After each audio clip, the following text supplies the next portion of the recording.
साईं जगजीवन साहब सतनाम राम नाम सत्य निराकार है, वही घट घट में व्याप्त है, वही सतनाम है। जन जन तक पहुंचाने के लिए 4 पावा 14 गद्दी 36 महान 33 भजनानंदियों को दीक्षित कर भगवत भजन का सुअवसर प्रदान किया। साथियों, जिस समय जगजीवन साहब का अवतरण हुआ उस समय हमारे देश में अनेकों धर्म पंथ जो है चरम सीमा पर थे।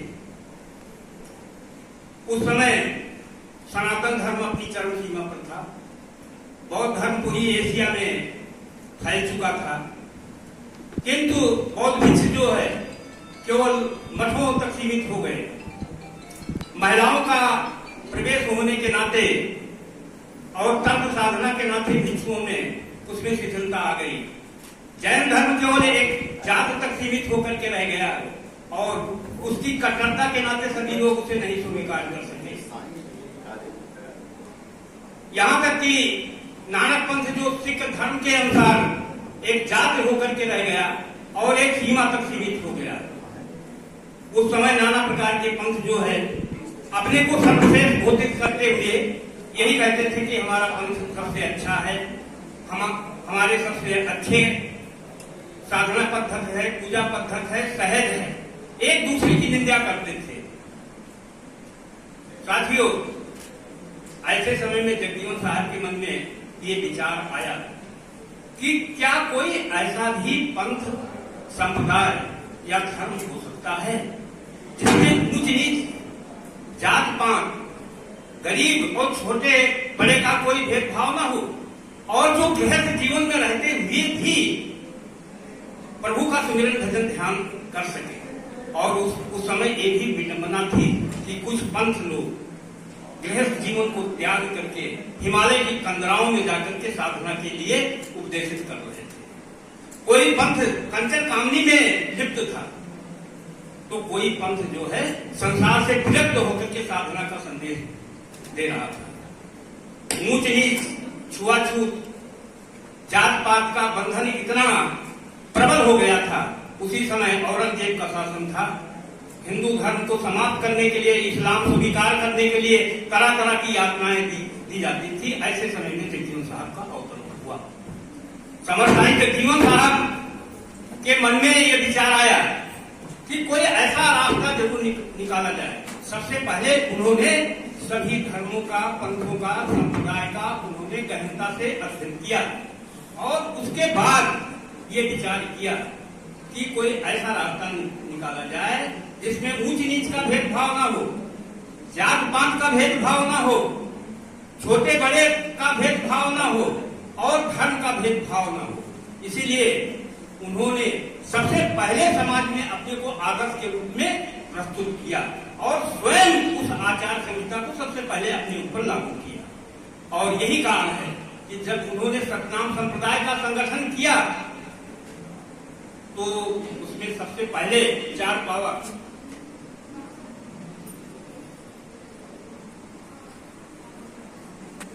14 गद्दी का गठन किया। उसके बाद 36 महान 33 भजनानंदियों का गठन किया और उस राम नाम सत्य निराकार को जग जग में पहुंचाने का प्रयास किया।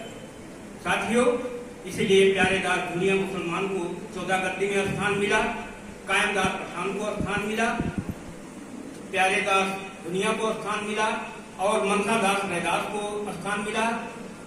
इसके अतिरिक्त शिवदास पंजाबी को भी स्थान मिला। साथियों, समर्थ साईं जगजीवन साहब मूल रूप से निर्गुण ब्रह्म के उपासक थे। उनके 27 ग्रंथ हैं और सभी ग्रंथ प्रकाशित हो चुके हैं। क्योंकि समय का ध्यान रखते हुए अन्य वक्ता भी हैं, लेकिन थोड़ी सी बात मैं जरूर कहना चाहूंगा कि मुझे बड़ी खुशी है कि इतने विद्वान समाज में मुझे बोलने का मौका मिला है। और जगजीवन साहब पर कहना नहीं चाहिए हिंदी साहित्य में केवल 4 लाइन लिख करके छोड़ दिया। बताइए, 27 ग्रंथ होते हुए और 187 वाणीकार हमारे सतनाम संप्रदाय में इस समय है। और ये पंथ नहीं है, पंथ तो छोटा सा रास्ता है। संप्रदाय कुछ लोगों का है, ये सतनाम धर्म है, ये शाश्वत है।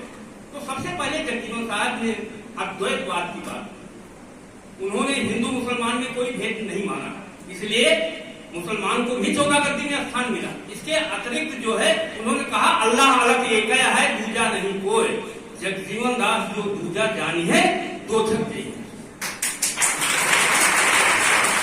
और उन्होंने समाज में करके दिखा दिया। इसके अतिरिक्त उन्होंने कर्मवाद का सिद्धांत पूरे विश्व को पहली बार दिया। उन्होंने अपनी वाणी में कहा कि पहले ये था कि जितने साधु संत हो जाएंगे कोई काम नहीं करेंगे, लेकिन जगजीवन साहब ने पूरे विश्व को संदेश देते हुए कहा कि हर जोते हर का भजे, सत्य का दाना खाए, जगजीवन दास सांची का है सोई वैकुंठ जाए। ये जीवन जो मिला है घर छोड़कर भागने के लिए, जंगलों में रहने के लिए नहीं मिला है। उन्होंने गृहस्थ जीवन में रह करके सुमिरन भजन ध्यान का संदेश दिया। यहां तक जगजीवन साहब ने जात बाण समाप्त करके एक ऐसे समाज की स्थापना की जिसको छोटा बड़ा सभी लोग ग्रहण कर सकते थे। और उन्होंने कहा जगजीवन दास विनती करें, कहा था भाई का जोर, एक ब्रह्म है, कोई ब्राह्मण कोई को। और उन्होंने इसको करके भी समाज में देखा था। इसके अतिरिक्त जगजीवन साहब का जो दिव्य दर्शन है, इतना तो समाज हमारे सामने बैठा हुआ है। हम सौभाग्यशाली हैं कि अब सभी ग्रंथ जगजीवन साहब के छप गए हैं और जल्दी सबके पास उपलब्ध भी हो जाएंगे।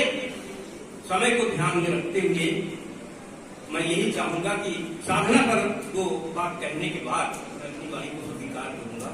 जगजीवन साहब इस साधना का केवल जीवन का मूल उद्देश्य भगवत करना था। उन्होंने कहा जानो तू अक्षर तक था, सोई रटक रहो भट भीतर और न करो विचार, जिभ्या जाप नहीं कर माला सहज रमो संसार। और कुछ मंत्र राम करना ही चले न जिभ्या मुख नहीं डोले, ऐसे जपो मन मान।